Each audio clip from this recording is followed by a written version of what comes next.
Welcome to EconTalk, part of the Library of Economics and Liberty. I'm your host, Russ Roberts of George Mason University and Stanford University's Hoover Institution. Our website is econtalk.org, where you can subscribe, find other episodes, comment on this podcast, and find links and other information related to today's conversation. Our email address is mail@econtalk.org. We'd love to hear from you. My guest today is Mike Munger, Professor of Economics and Political Science at Duke University. Mike, welcome back once again to EconTalk. It's great to be here. Mike, today's show is a bit of an experiment. It's a grab bag show, or maybe potluck is a better way to describe it. We're going to sample a bunch of different dishes rather than sticking with a single theme. We'll start with a variety of environmental issues. Then I hope we'll turn to sports. And if we have time, a few other topics that I have in mind. Now, many of the items we're going to discuss today are from listener emails or comments where people have asked for clarification or raised issues that I thought were of interest that might not deserve a whole podcast, but I think are worth talking about.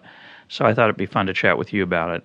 And as usual, to our listeners out there, if you like or dislike this slight break from our usual format, feel free to let me know at mail@econtalk.org.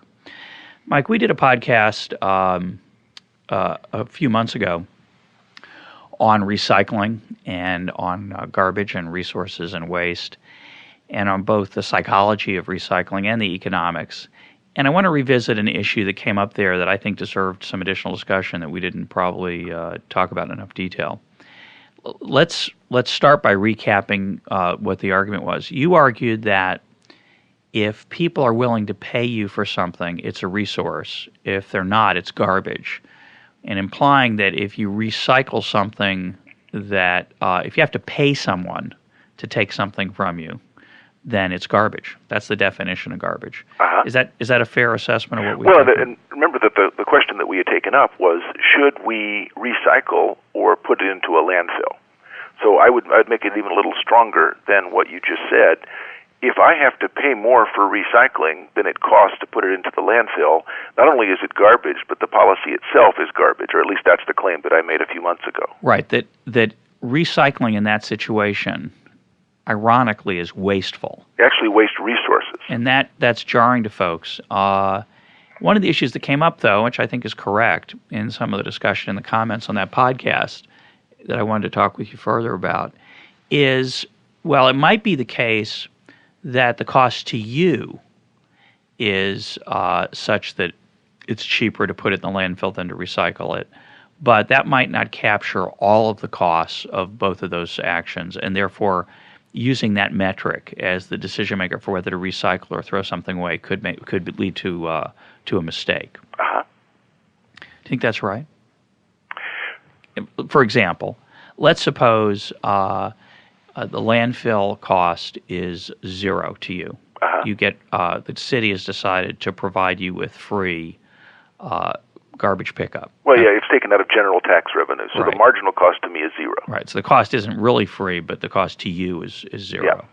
So one bag or 10 bags. Right. Well, no matter how much you throw away, and in some cities that's the case. That's true. That's true of my city.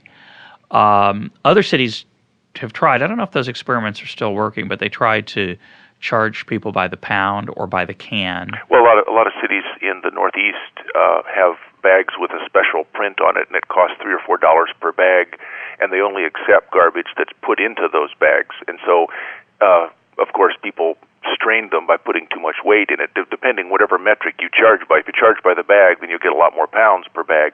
But they're making an effort to it's sort of a volume metric. Yeah, to try to get you to pay attention to the costs of throwing stuff away, which is a good thing. So if in the situation though where it's free, where it doesn't cost you anything, you could certainly find it expensive to you to recycle, that you might have to pay to have recyclers come and take your stuff away.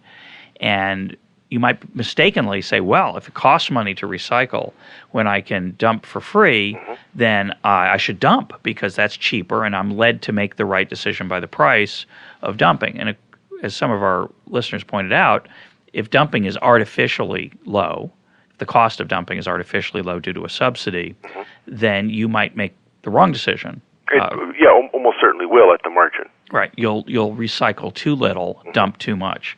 So I just want to make sure that our listeners understood that caveat has to be there. That basically the way it gets talked about in economics, which is I think somewhat intimidating to the non-economist, is it's all about getting, quote, the prices right. Yeah. That is, it's not Bob Barker we're talking about. Right. you want users of resources to bear the costs of their activities, and therefore you want to, quote, get the prices right. So the issue is how much do we distort those prices and lead people to do the wrong thing? And, of course, the flip side of that is by providing free recycling, which other cities also do, we then encourage people to recycle when, in fact, the costs of recycling are not zero. They can be substantial, and we make the wrong decision there. Right, and there I think you've closed the circle. What we missed was an important truth that can be simply stated. We charge too little for disposal. And part of the reason is something we haven't talked about yet today. We want to make sure that people don't engage in illegal dumping, which has an even higher cost for the rest of us. So if you charge all the way up to the marginal cost of landfill, leachates, pollution that's caused by the decomposition of the materials in the landfill, all of those things together are expensive enough that people would just dump bags of stuff off their pickup truck any sort of secluded cul-de-sac. So we charge too little for disposal. As a result, there's not enough recycling. I think that's true.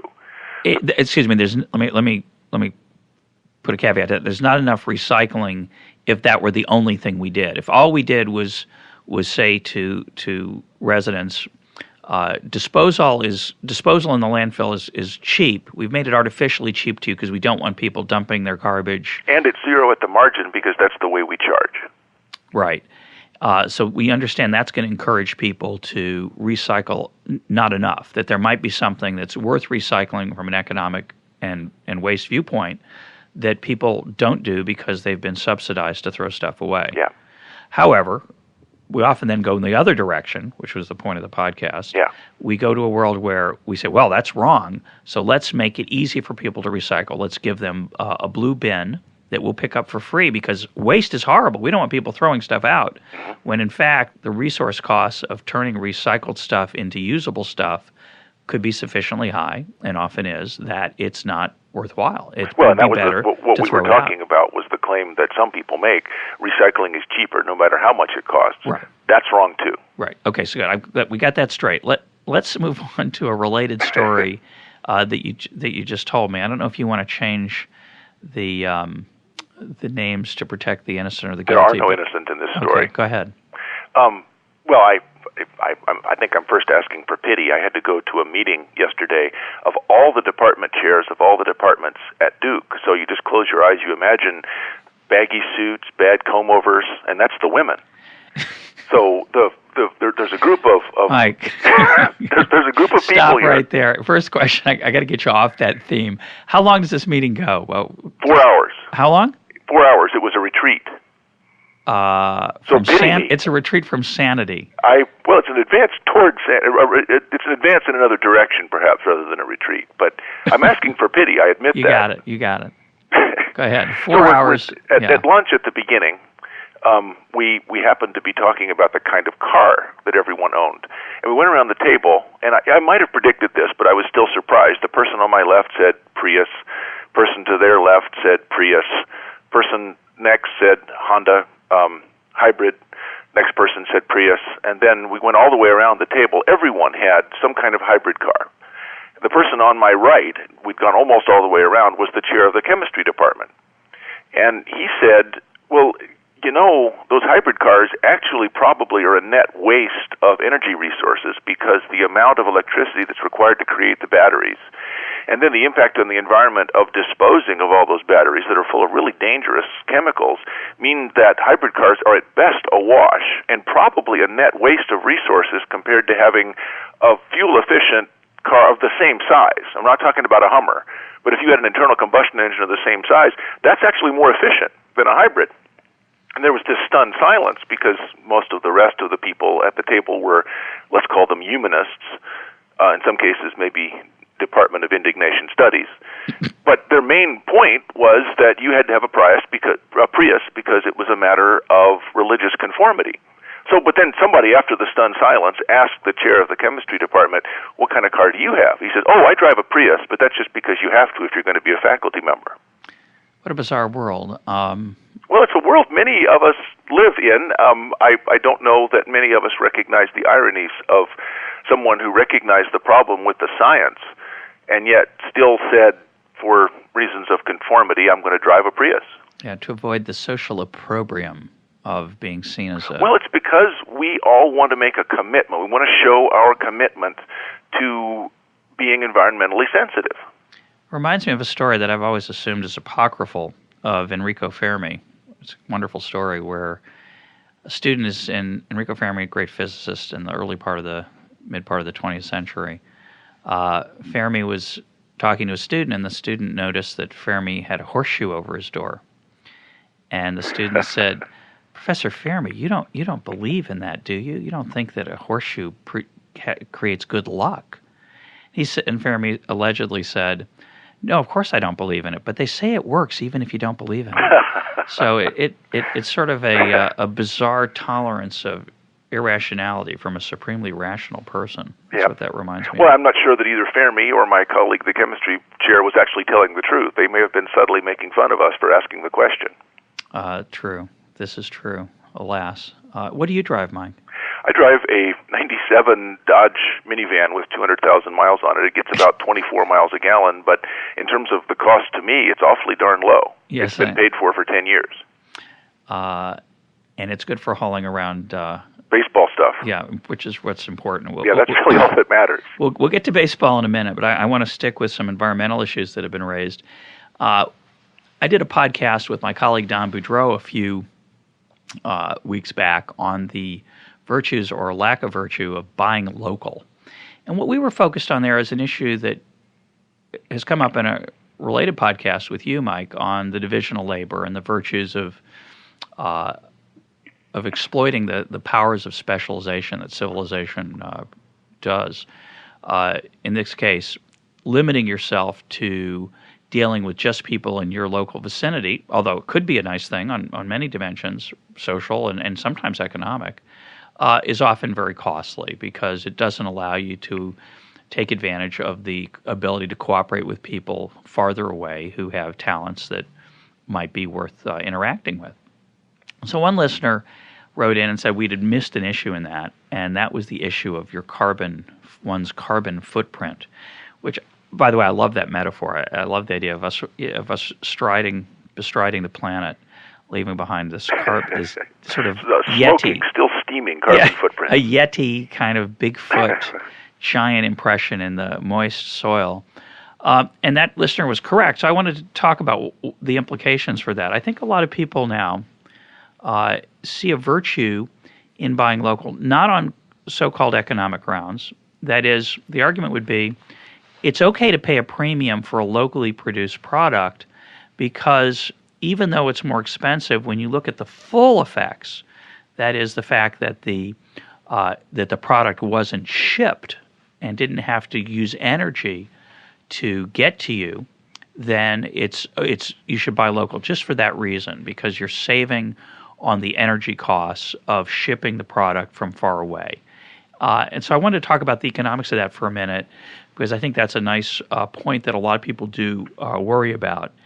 And I think I don't think it changes the argument at all. But it's more important. People are worried about it. And I have several friends in the slow foods movement, and they're both worried about the kind of sort of organic composition of the food that's more healthy. What did you call that? The what movement? Slow foods. What is that?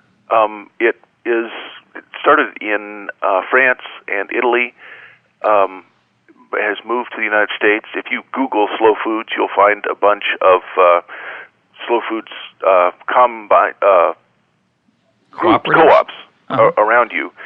If you live in near any city, and their goal is to try to get fresher, higher quality organic foods, but they also want to reduce the carbon footprint. They literally, self-consciously want to reduce the carbon footprint of transporting foods to market. And so since I have several friends that are interested in that, I tried to research it. And suppose I ask you this question. Which of two alternatives that have the same quality use fewer resources? And you don't know how to answer that question. How do you compare 2 gallons of gasoline with 40 kilowatts of electricity? What does fewer resources mean when there's so many different kinds of resources? Now, for those of us in economics, we have a magic conversion metric called prices. Right. Which of the two alternatives that have the same quality is cheaper? I know what that means. And people who don't care at all about the environment are still going to make the environmentally correct choice, provided that prices accurately reflect the value of those resources. Which they will under a competitive market. One of the challenges of that metric, of course, is that it's always possible to say, well, no market's really competitive. Well, I have two answers to that. One is, compared to what, then? What other metric do we have? So if you look at the slow foods people, they'll say, I don't want to buy this apple that comes from New Zealand. Chile or New Zealand because it uses 30 calories of fuel to provide 1 calorie of nutrition, and that ratio can't be right. Well, the fact is that apple is really high quality, and it's there in my grocery store, and it's cheaper than locally grown apples. So it must be efficient in some sense, unless there's some kind of externality that isn't being captured. Well, let's talk about why it is efficient, even though it doesn't seem to be, because I think that's the crux of the matter, and it's a very... The 30 calories to 1 is striking. It's an interesting argument. Right. It's relevant but not decisive. So here's why it's not decisive.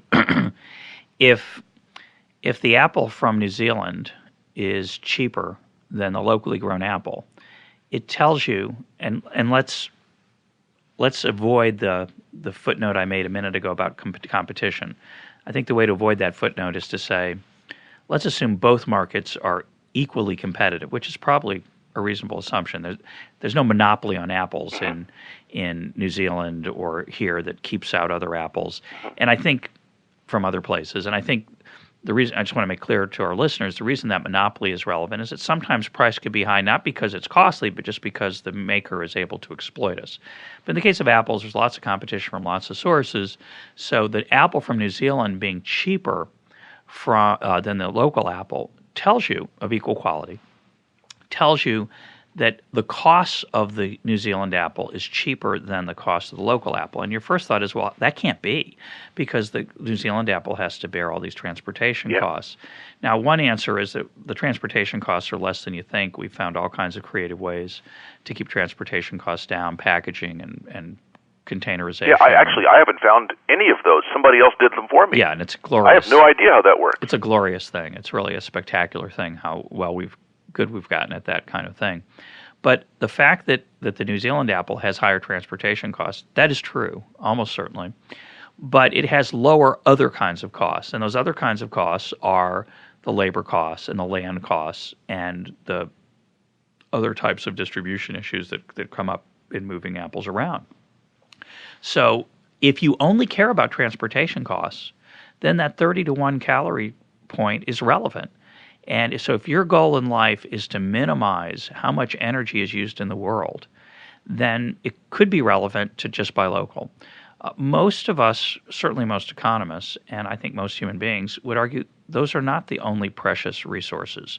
Transportation costs are just one of the things we'd want to worry about in making the world a better place. We'd also want to worry about how much of our scarce time gets used, for example. So the fact that it takes, say, less time of human beings or less valuable time of human beings in New Zealand to grow the apple than it does to grow it here tells you that the full costs are lower. Now, you might still say, I don't care about that. I am willing to pay a premium. I am willing to waste resources of one kind in order to save resources of another kind. I'm different, actually. I look at all resources equally, and I don't, and in addition, I look at other factors that I care about, like making sure that people in New Zealand have work to do and people in Chile have work to do. Excellent foreign aid program to give them jobs. Yeah, to buy apples from them is a really good thing. So to me, when you look at the full picture, it is more complicated. But but suppose Russ, that you actually care. There's this other value that you have. You want to buy local for reasons that you want to have this sort of connection with the land around you. You want it to be organic, not just in the sense of not using chemicals, but that this is from my area. When you bite into a locally grown tomato, you just like it better. You do. Okay. I think it's fine to credit that preference. I agree. So the fact that this movement is taking off and people are willing to pay more for locally grown produce, that's great. Go for it. Yeah, some people point out that, yeah, go ahead. Sorry. Well, the difficulty that I have is when people say, not, I like it better, but you should like it better, except that your preferences are objectively false, and we're going to create policies that make it impossible to import apples from New Zealand. Yeah, I couldn't agree with you more, but I want to add one other point, which I think it's a little more complicated than just, I like it, and therefore let me buy local, and you don't like it, and therefore you should buy from New Zealand. I think the additional point you want to make is that if you're only buying local, if you're buying local for the reason you just gave, which is emotionally, I find it satisfying to buy from my neighbor. That's perfectly fine. I have no problem with that. I find it emotionally satisfying to buy from my neighbor. I also find it emotionally satisfying to buy from people far away who are desperately poor. So you can argue that on both sides. But I think the real issue is also, if you're telling me that I should buy local because it's wasteful to buy from far away, I'll grant you that point on the transportation costs, but don't generalize it to all costs, because paradoxically, something that's made far away often is cheaper. But suppose the transportation costs are more because there's uncompensated externalities in terms of carbon footprint. So Explain more that. carbon is produced by one, and that should count more. It just doesn't in a price system. Okay, that's true. It won't often. Well, it's arguable whether it does or not. I think one of the interesting things is that you may recall that in the Middle Ages the Catholic Church started selling indulgences, because there was this problem that the Church had. If you had done something wrong, you were going to suffer in purgatory for a while, and you had to do these exercises or say these ritual sayings.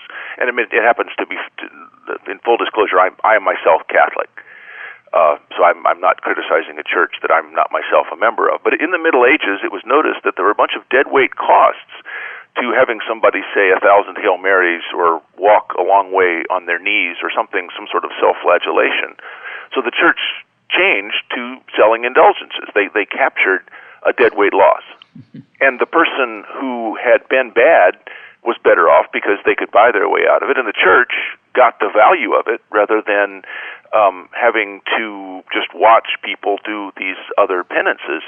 I wonder if carbon offsets aren't something, and to be fair, this argument is not mine, it's made by people in the environmental movement. Suppose I feel guilty about driving a Hummer because I have a big carbon footprint. Well, if I buy carbon offsets, it's as if I bought an indulgence and I can go ahead and sin. And there's a really interesting report, and I'm not making this website up, treehugger.com.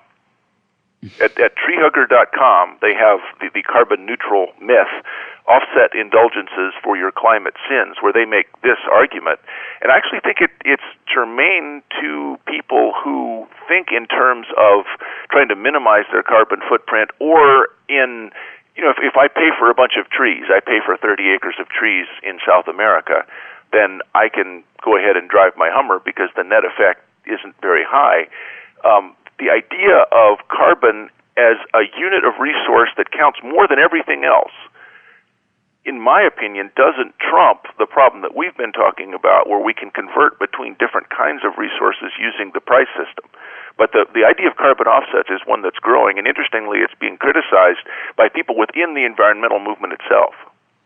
Well, when you talk about, I think there's a terminology issue here.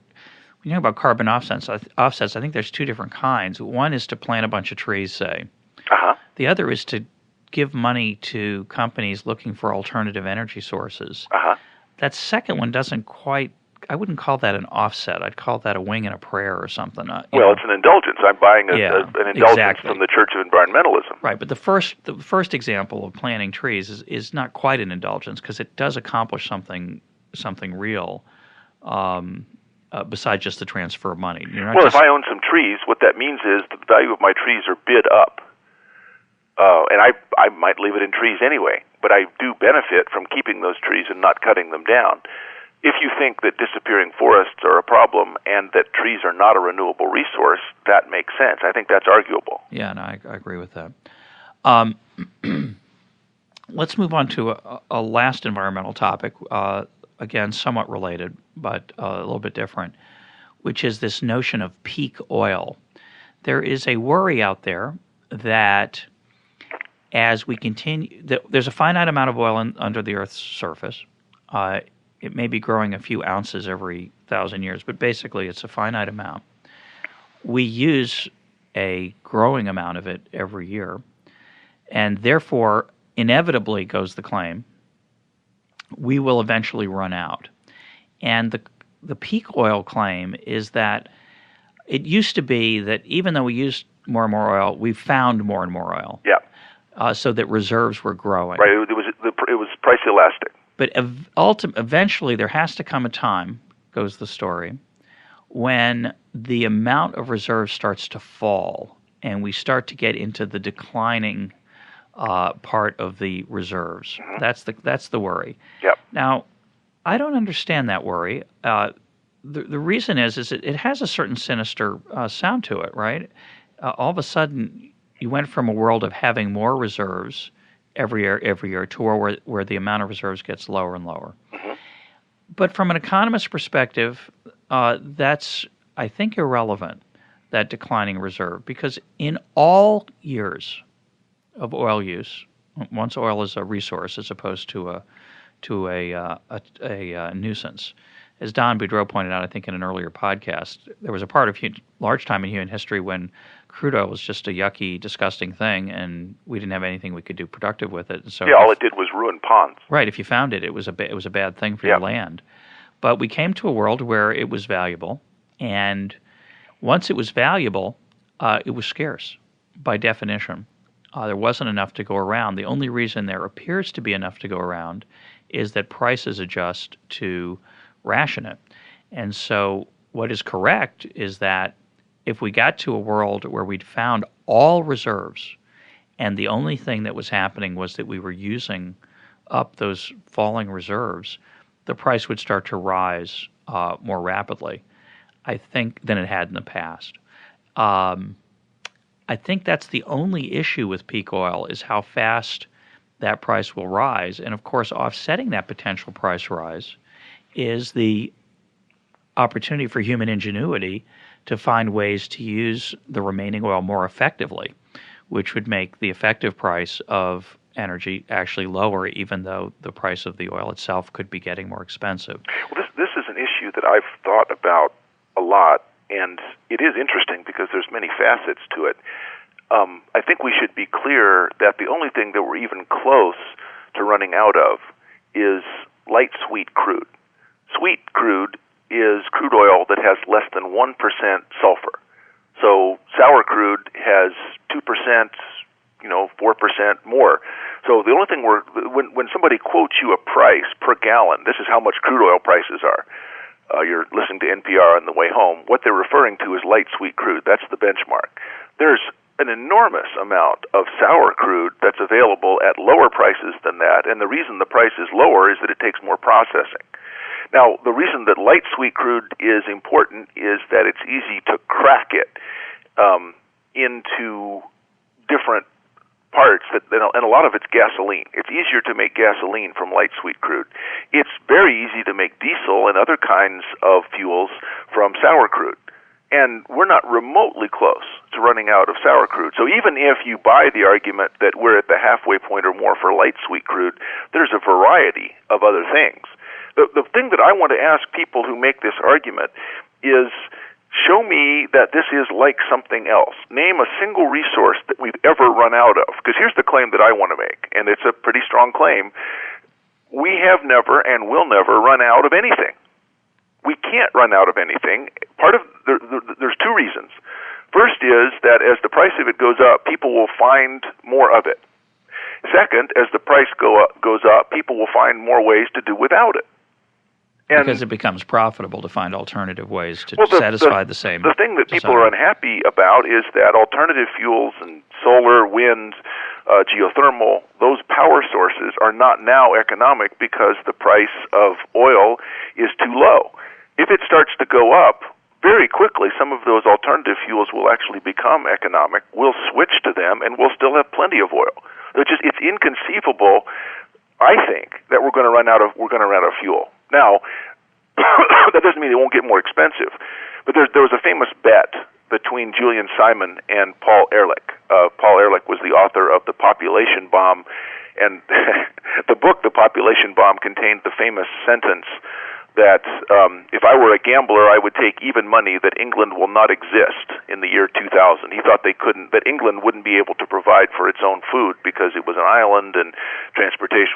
But anyway, so Paul Ehrlich had that prediction didn't come out. It didn't work that well. He also predicted that the Soviet Union would have some problems. That one worked, but it was because of a socialist economic system. The bet, with this famous bet, and I'll just talk about it briefly, Julian Simon challenged Ehrlich to put his money where his mouth was on something that they could actually measure, not would England cease to exist. So on 1980, starting in September 29th, 1980, they each had they said, here's $1,000. Allocate that $1,000 to 5 different resources. And the bet was that the price of all those resources would fall in inflation adjusted terms over the next 10 years. So the idea being that if they fell, they were becoming more plentiful. Because people were finding more ways to produce, or division of labor was making production more efficient. Right. So Ehrlich chose 5. He said we're going to get more expensive because we were going to start running out of them. Oh, and he had predicted in so many ways that we're going to run out, the huge population increase. So the 5 things he picked were chromium, copper, nickel, tin, and tungsten.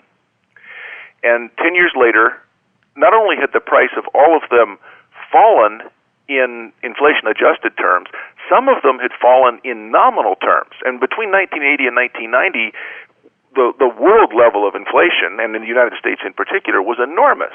So even in a period of high inflation, the nominal price of 3 of these had fallen. Furthermore, there had been an increase in the population of the world of 800 million, the largest increase in any one decade in all of human history. But so we have inflation, huge population increases, and falling prices. Which should put, Ehrlich assumed would put greater stress on the supply of those things and therefore drive up the price. But if his model were correct. Yet the price fell. So why did it? So Simon won the bet. But why did Simon win the bet? Simon won the bet because you don't have to know the means by which human ingenuity will devise new ways of harvesting and creating resources. The fact that you don't know it, that you don't understand it, and that it hasn't been planned doesn't mean that smart people who want, out of self-interest, to produce more of this won't find ways. So what Simon was betting on was a kind of faith, in a way, that was vindicated, I would point out, but it was a faith that human ingenuity outstrips scarcity. Right, and that a lot of problems that look like engineering problems are actually economic problems. Yeah.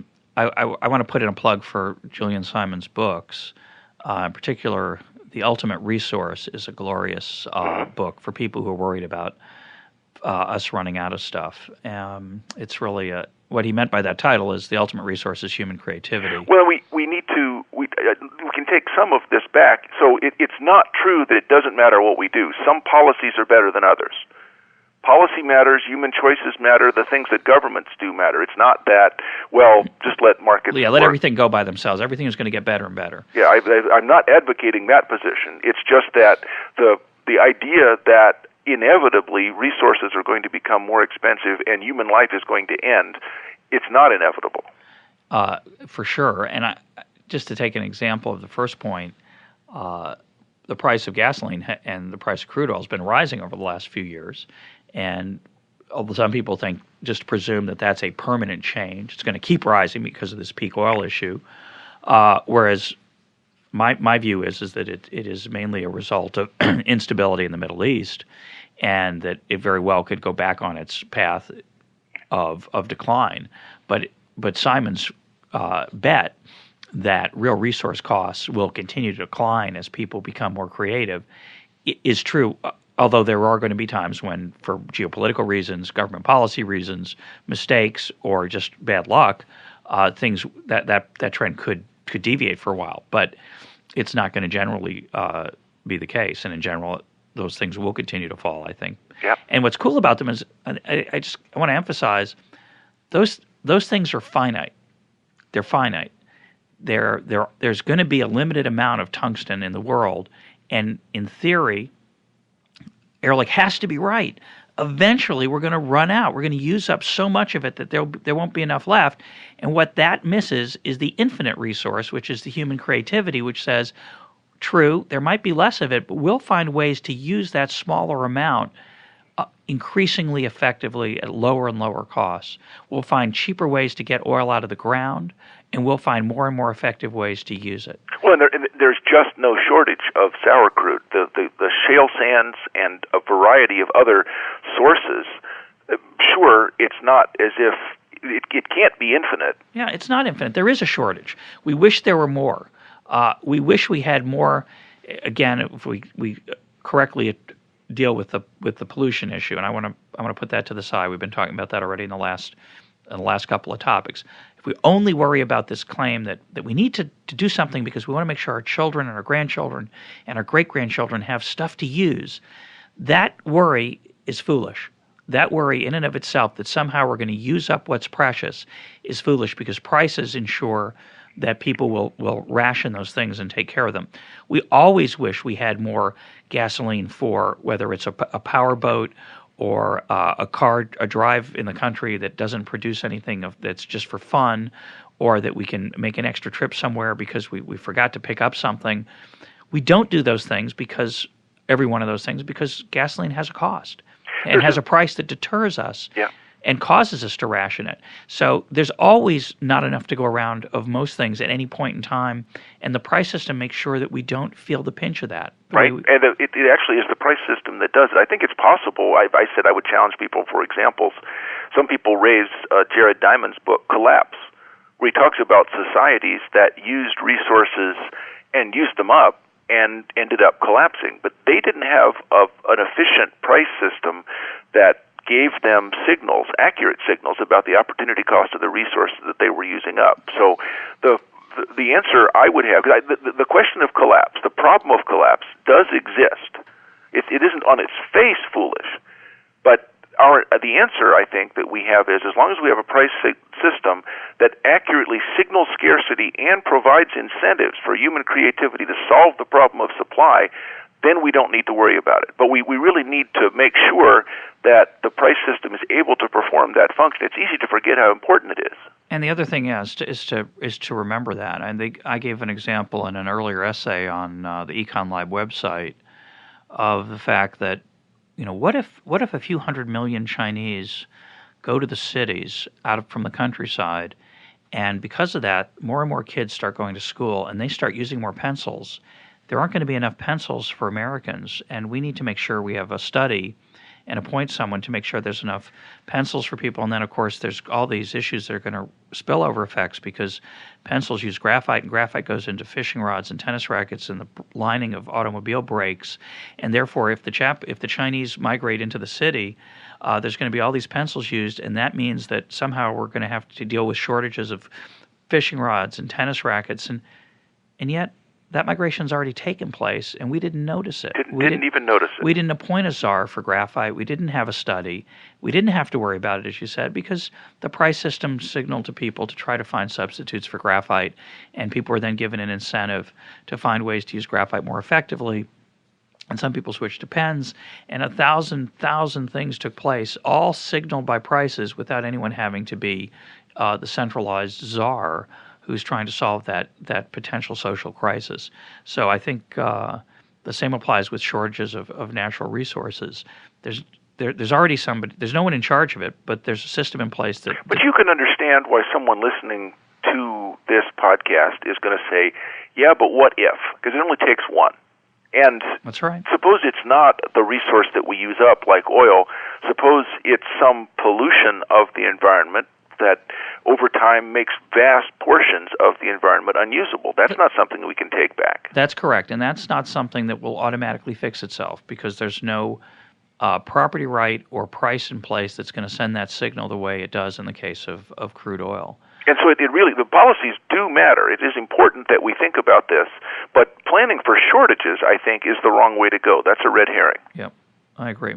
Let's move on to sports. Radical shift of gears, although you could argue that steroids is a form of pollution, and we're still on topic. But I wanted to shift gears to something that was in the news last week, in the last week or so, that would, I think, I'd like to get your thoughts on, which is the Rick Ankiel story. Now, to be fair, I'm a Cardinals fan, so you know this is killing me. I'm sorry to bring it up, but I think it's important for our listeners. I'm doing this out of pure altruism, Mike, not to torment you. And Rick Ankiel was a star, a tremendous rising star. He came to the majors when he was 20 years old.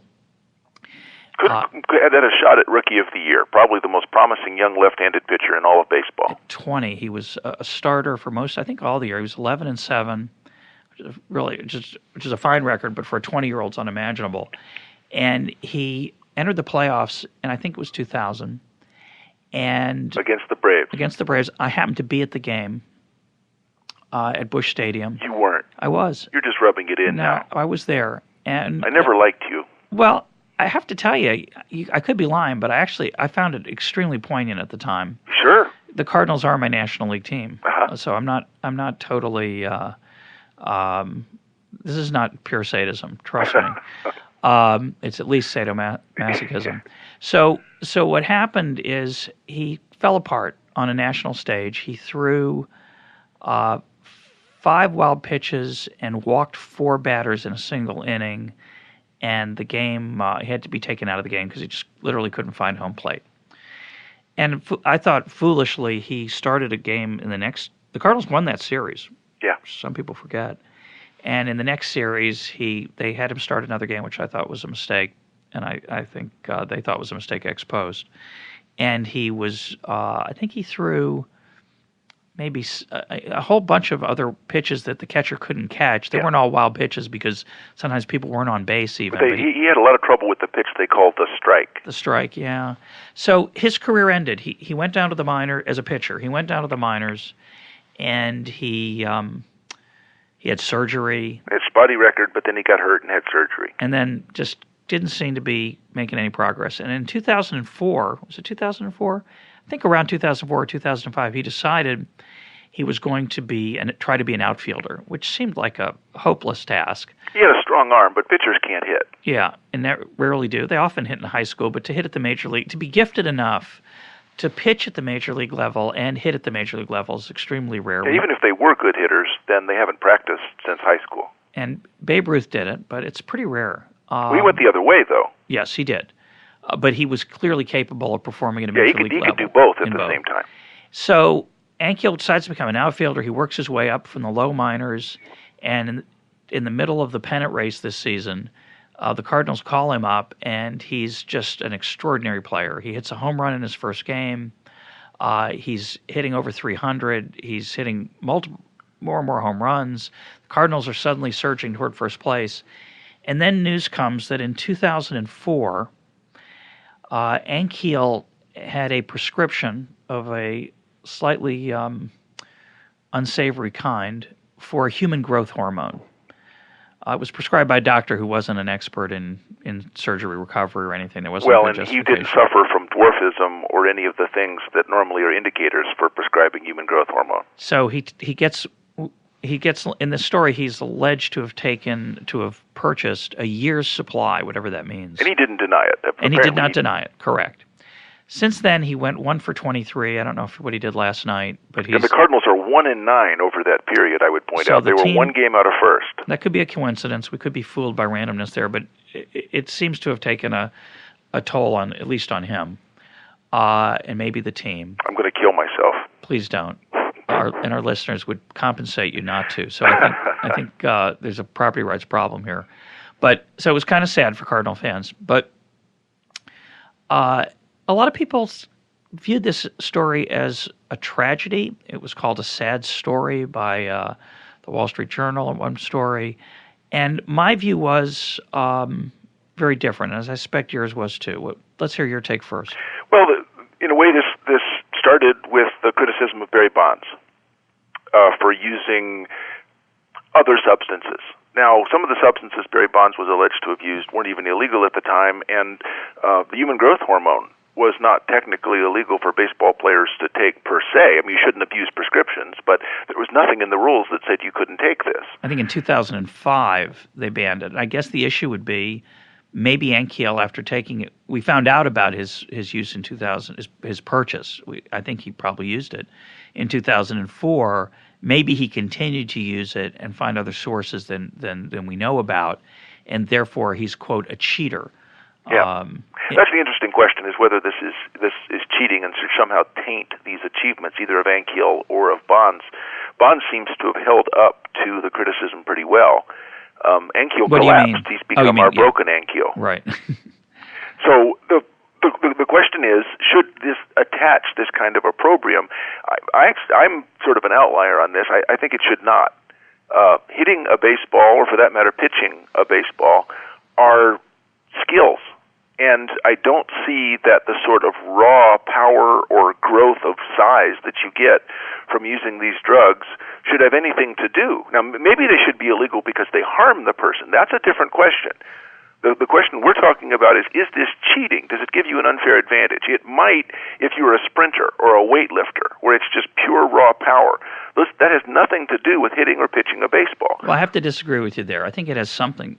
I think it has quite a bit to do with hitting and pitching a baseball. I think there's a certain, and I have to tell our listeners that Mike is a very avid baseball fan. He's also a baseball coach. I know you think a lot about baseball playing and pitching and hitting, as do I.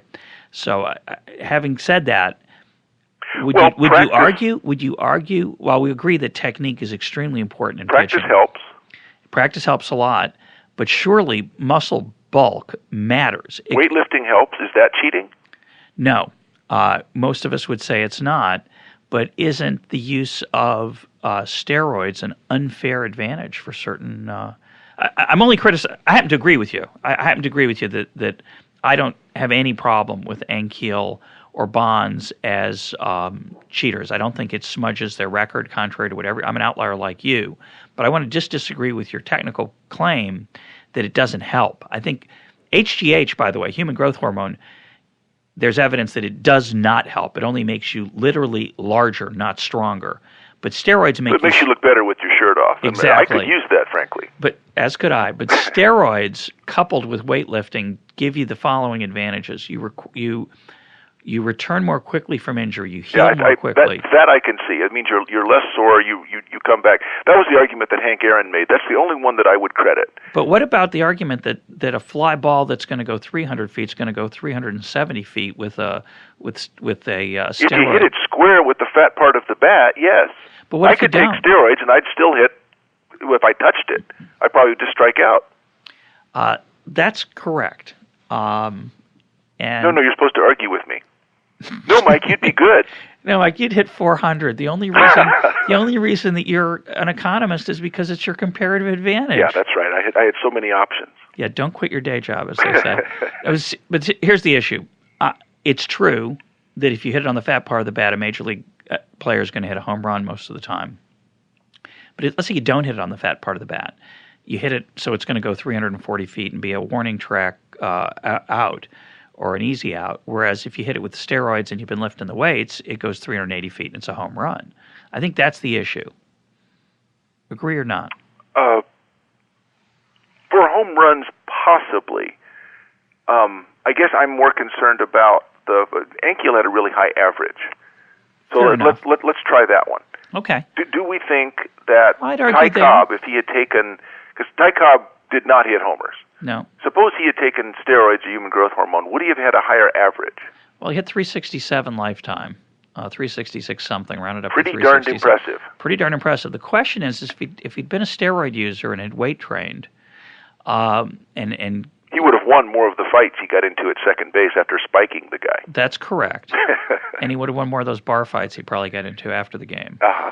But the question would be, might he not have hit in 390 because some of the line drives that he hit for singles would have been even more that were caught because someone could dive and catch them, might have eluded them because they would have been hit more sharply. And I think there the answer is probably not much. I think what might happen is the little blooper that he hit would go far enough the outfielder could get to it. That's a good point. Because he hit just over the second baseman's head. He punched it with the same way Ichiro does.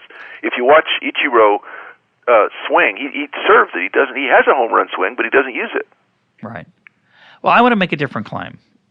So your claim is it doesn't help much, or it doesn't help at all. It might help home runs. It turns fly balls into home runs. I can see that.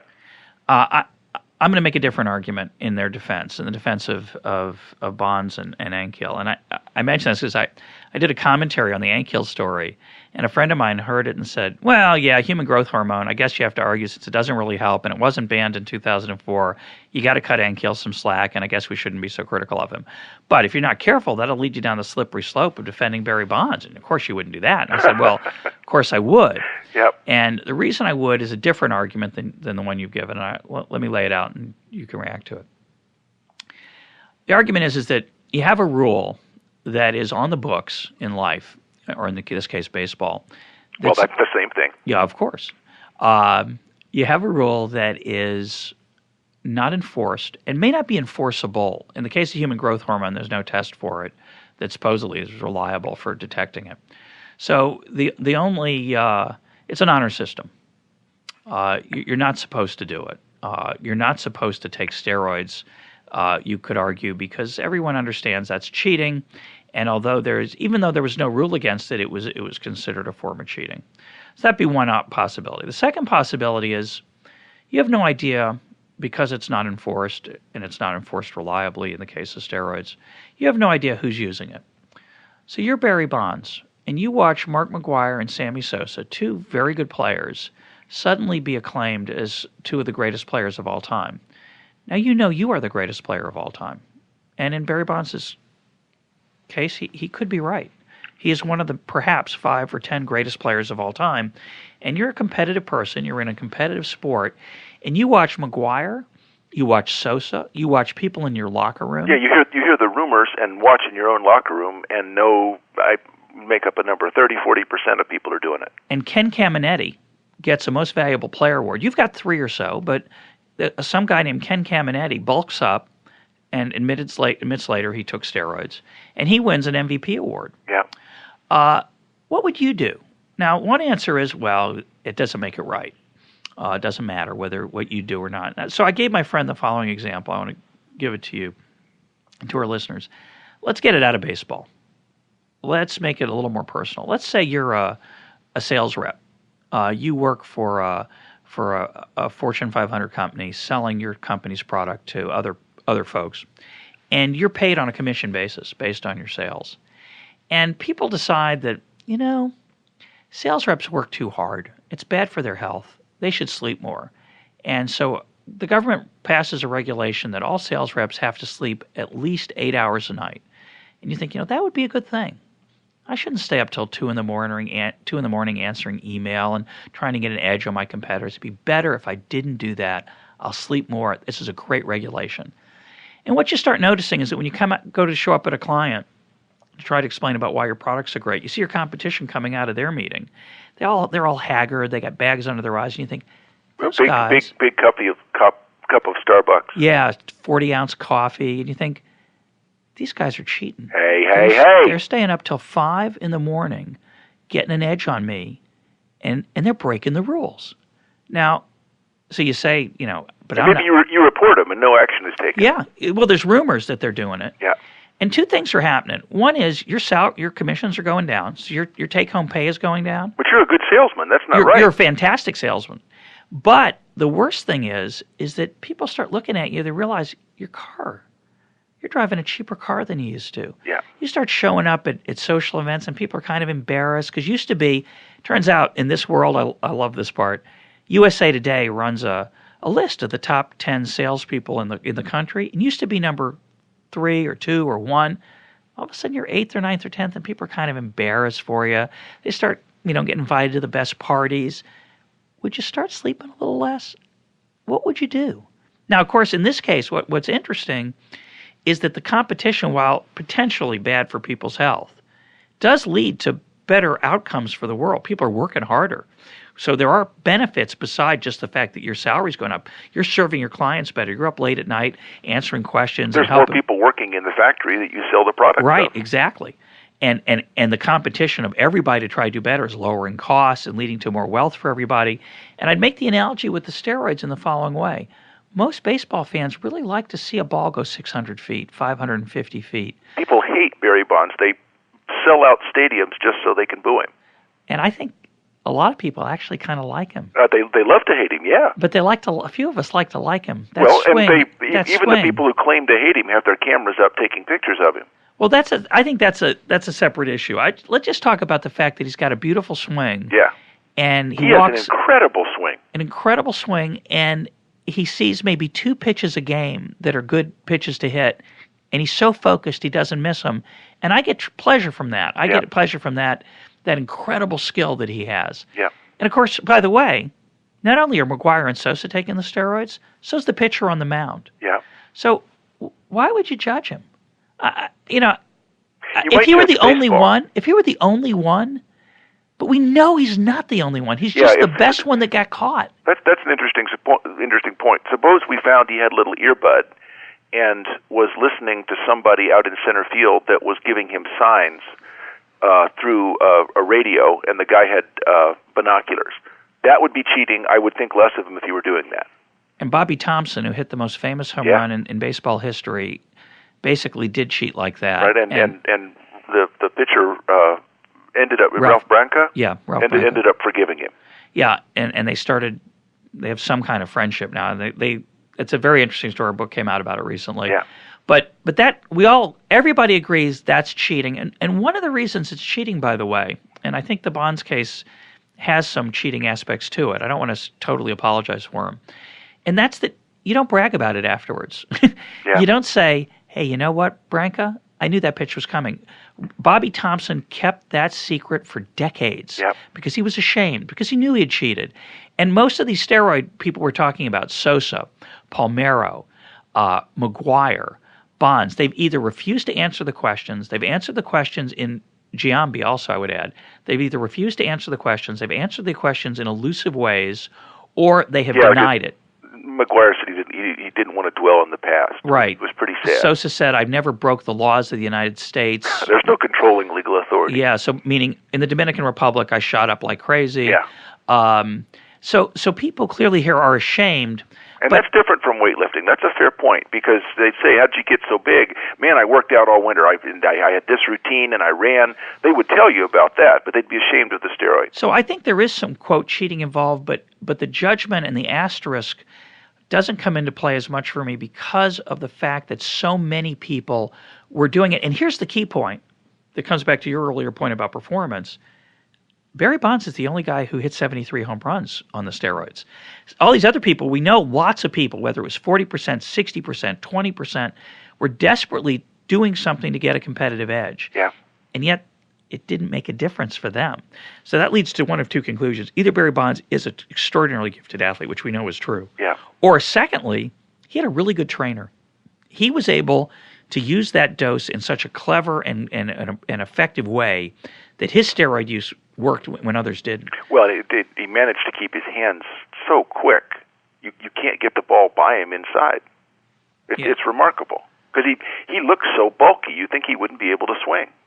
Yeah, he's lucky he can turn his head. And just a closing thought, I'm written about this elsewhere as well, but a lot of people then, when you make this kind of case defending these folks, people say the following: okay, yes, in that competitive environment, you can't blame them. Yes, in that competitive environment, you don't even put an asterisk, because if the pitchers are taking steroids, then they had an unfair edge, and all Bonds was doing was leveling the playing field. The problem with that argument, says the critic, is that there are other people who didn't do it, and it's so unfair to them. And the example I've heard used is somebody like Sean Green. He's a very good player, but didn't have an explosion of power in the 90s, and his body didn't change the way these other people's physical appearance changed. So it looks like he didn't do any of these illegal or... Jeff Bagwell. Jeff Bagwell. His whole career didn't do it. They're all very good players, but they didn't reach the level of some of these folks because they played by the rules, and it's not fair. And my answer to that is, and I think there's a truth to that, But on the other side, there's something else as well, which is that because of McGuire, because of Sosa, because of Palmeiro, because of Giambi, because of Barry Bonds, because these people who hit home runs in such extraordinary numbers, whether they got an unfair advantage or not, maybe they did, but maybe they didn't. Maybe just as an outlier, these people just had a gift, and we happened to watch it, and the steroids didn't help, but it just looked like it did.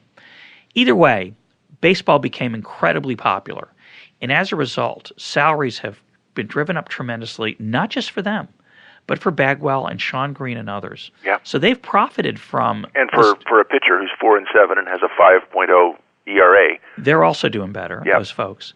And as a result, the interesting thing is that Sean Green is going to be able to play golf when he's 55 years old, and Barry Bonds may be in a wheelchair because we don't know the full range of these health effects.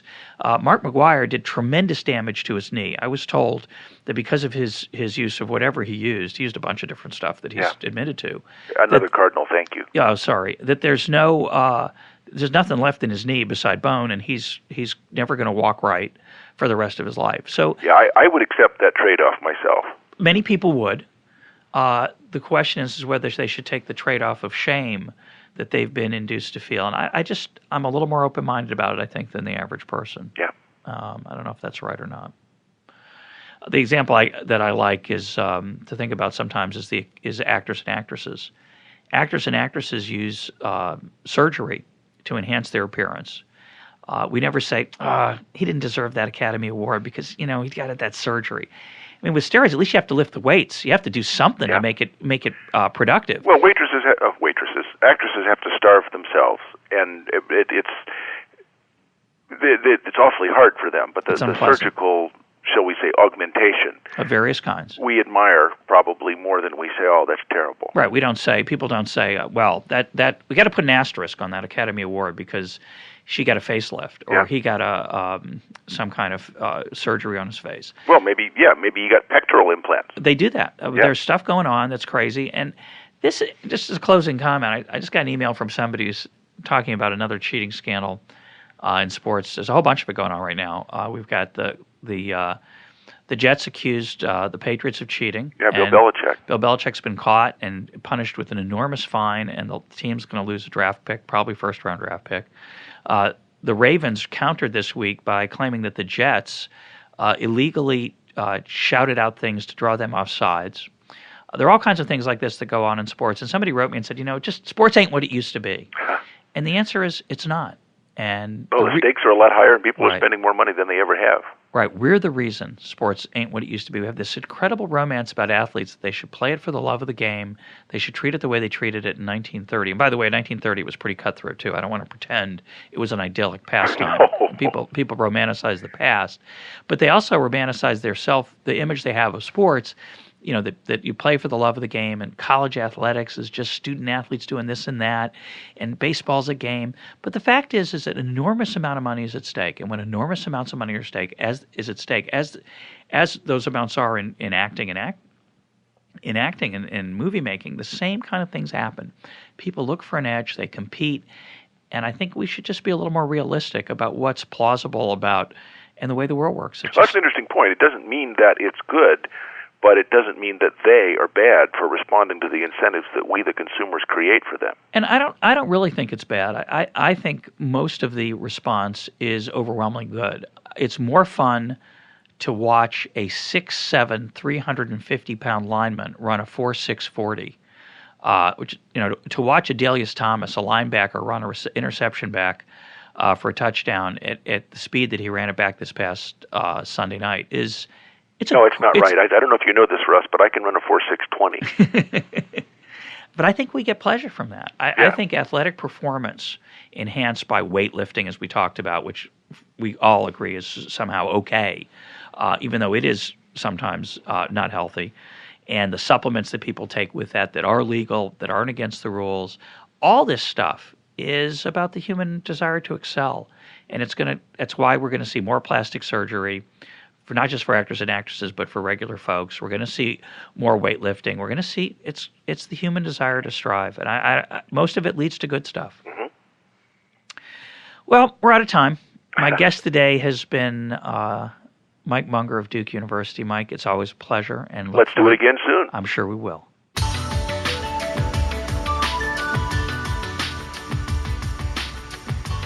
This is EconTalk, part of the Library of Economics and Liberty. For more EconTalk, go to econtalk.org, where you can also comment on today's podcast and find links and readings related to today's conversation.